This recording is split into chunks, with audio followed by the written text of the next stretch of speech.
Vamos lá, pessoal! Bloco 3, aula 2, ainda falando dos prazos processuais. Então, vimos a hipótese de interrupção do prazo. Beleza, tranquilo. Embargo de declaração é o exemplo clássico. E a suspensão do prazo? Preste atenção no detalhe. O recesso forense e as férias coletivas dos ministros do TST suspendem os prazos recursais. Cuidado!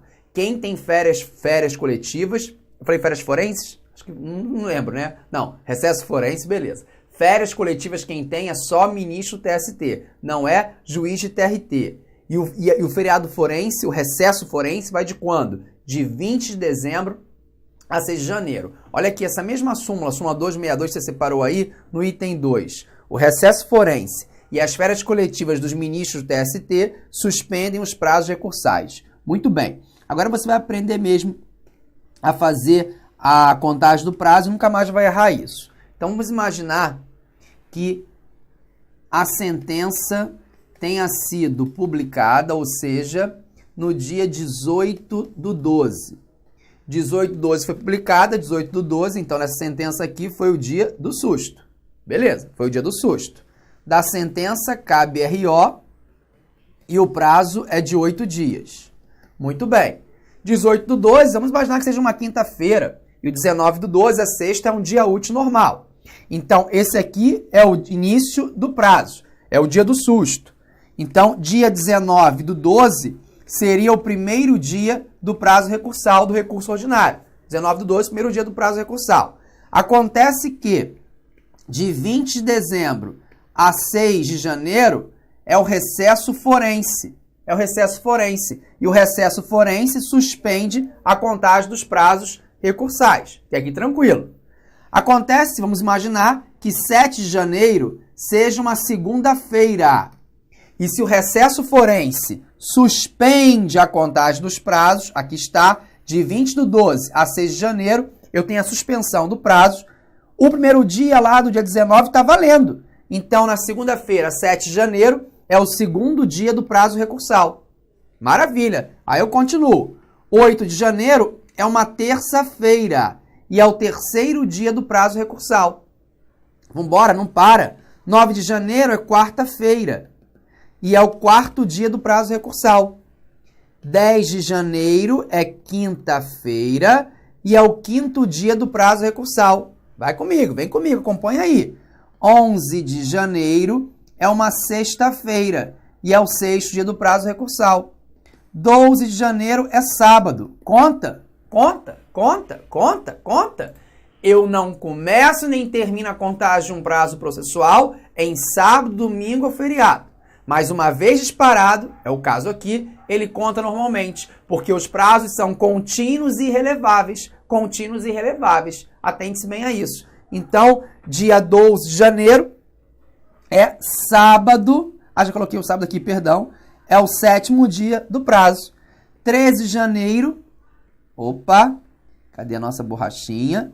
Aproveita e apago aqui. Muito bem. Dia 13 de janeiro é domingo. Opa, tá demais, tá demais. Tem problema não, a gente conserta aqui. 13 de janeiro é domingo. Vou contar? Sim, são contínuos e irreleváveis. Está disparado, eu conto. É o oitavo dia do prazo. Claro que a vara do trabalho não vai ficar aberta para receber meu RO. Então, prorrogo para 14 de janeiro, uma segunda-feira, se ela for um dia útil, esse será o prazo para interposição do recurso ordinário. Está aí. Com isso, você agora aprendeu a fazer contagem de prazo recursal. Não esquece mais. Atente-se bem na prova. Se tiver um probleminha, uma questãozinha para fazer contagem de prazo, provavelmente ele vai fazer o seguinte, ele vai jogar naquele meio lá, na minha opinião, tá? Aí vem um feriado. Se for um feriado nacional, você tem a obrigação de saber. Então, um exemplo, se falar que a sentença foi publicada quinta-feira, 14 de novembro, ai de você se não lembrar que 15 de novembro é feriado, que 12 de outubro é feriado, que 1º de maio é feriado. Então, você tem que saber essas datas, ainda mais na contagem sequencial. Isso pode fazer toda a diferença. Ó, o recesso forense está aqui, no artigo 62 da Lei 5.010/66, que fala, além dos fixados em lei, serão feriados na Justiça Federal, inclusive nos tribunais superiores. os dias correspondentes de 20 de dezembro e 6 de janeiro, inclusive, tá? E aí ocorre a suspensão do prazo. Muito bem. Ainda em prazo, nós temos que lembrar um detalhe importante, que o legislador trouxe a ideia de audiência única para o rito ordinário, que é o rito regra. Ok, até aqui tranquilo. Só que ele também autorizou o fracionamento da audiência. Se eu fracionar, eu vou ter 3 audiências. A audiência de conciliação, a inaugural ou de conciliação, a audiência de instrução em prosseguimento e a audiência de julgamento, que leva o nome de audiência, mas na verdade não é audiência nenhuma. É apenas para o juiz proferir a sentença dele, tá? Lembrando disso. Acontece o seguinte, se essa audiência de julgamento é para o juiz proferir a decisão, o dia do susto, o início do prazo, é essa audiência. Então não esquece disso. Nessa audiência de julgamento, né, que o juiz vai proferir a sentença dele, ele profere a sentença nessa data e essa data é a intimação. Aqui é o dia do susto. É o dia do susto.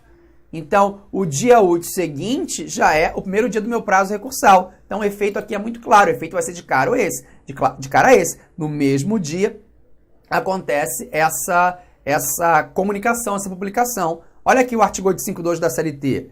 Da decisão serão os litigantes notificados pessoalmente ou por seu representante. Na própria audiência.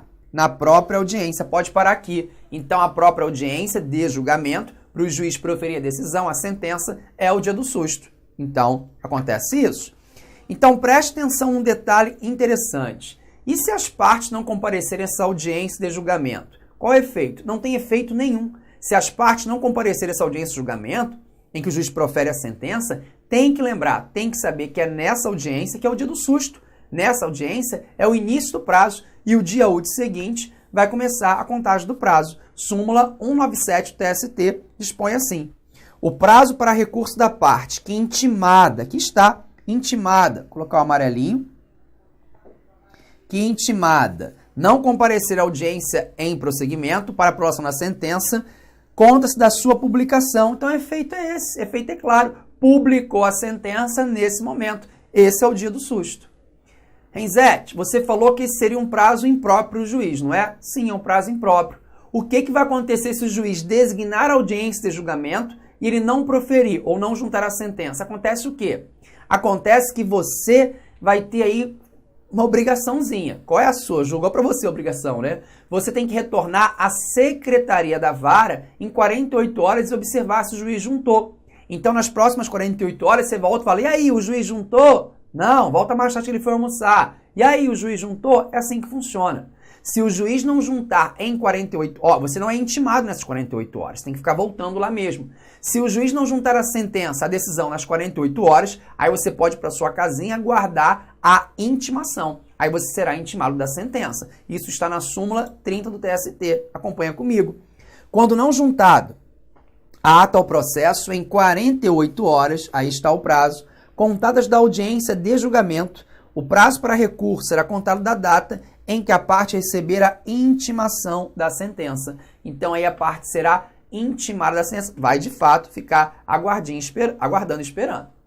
Muito bem. Presta muita atenção aqui, porque a sua banca ama o que eu vou falar para você. O CPC anterior tinha uma regrinha no artigo 191 que falava o seguinte. Antes, CPC antigo, escuta para fazer a ponte. Litisconsortes com advogados diferentes vão ter o prazo em dobro para contestar, para recorrer e, de modo geral, falar nos autos. Esse era o dispositivo do CPC anterior. Muito bem. O que fala o novo CPC? Muda um pouquinho essa história. Vem e fala litisconsortes com advogados diferentes, de escritórios de advocacia diferentes, olha a novidade, de escritórios de advocacia diferentes, vão ter o prazo em dobro para praticar todos os atos processuais. Só não aplicando essa regra se eu estiver no PJE, no processo judiciário eletrônico. Então, para fixar bem, artigo 229 agora do CPC atual vem e fala. Os litisconsortes que tiverem procuradores de escritórios, olha a novidade, de advocacia distintos, não cai aqui que é no processo civil, né? Terão prazo contado em dobro para todas as suas manifestações, todas as manifestações, todas, em qualquer juiz ou tribunal, independentemente de requerimento. Aí o parágrafo 2º vem e fala que eu não aplico essa regra aos processos eletrônicos, né? Então, ao PJE, eu vou afastar tranquilamente aí essa regra. Pois bem, o que fala a CLT sobre litisconsorte com procuradores diferentes? Nada.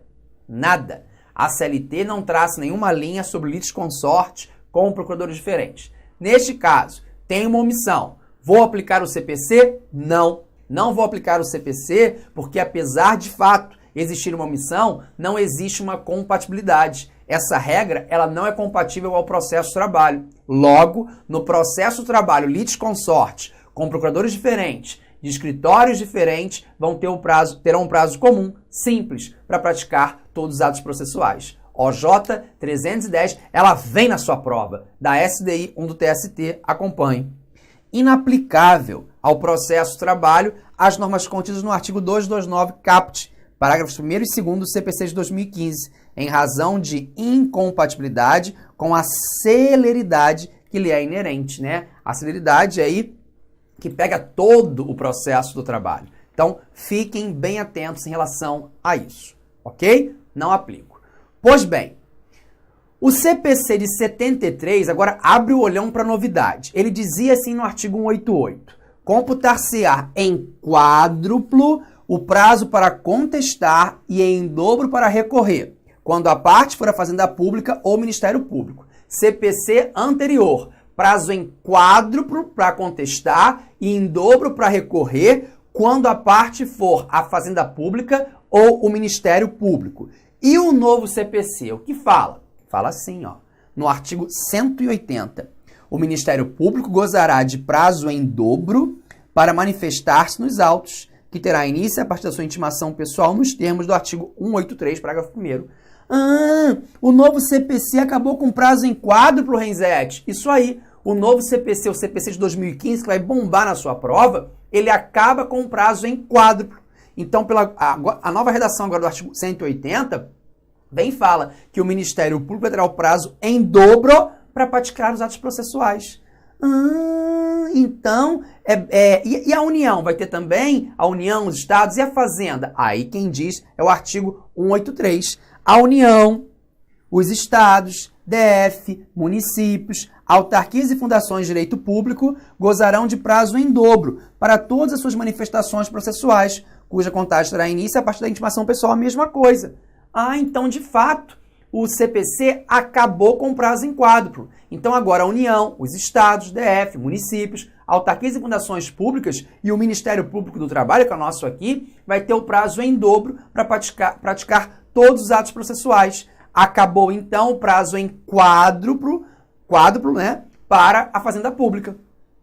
Quádruplo é ótimo, né? Quádruplo para a Fazenda Pública. É isso? Não. Não é bem assim.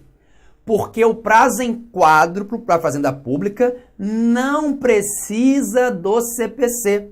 O prazo em quádruplo para a Fazenda Pública está no decreto 779 de 69, acompanha comigo, então não acabou não, que diz assim: nos processos perante a Justiça do Trabalho, constituem privilégio da União, dos Estados, DF, municípios, autarquias e fundações públicas de direito público, federais, estaduais ou municipais, que não explorem atividade econômica.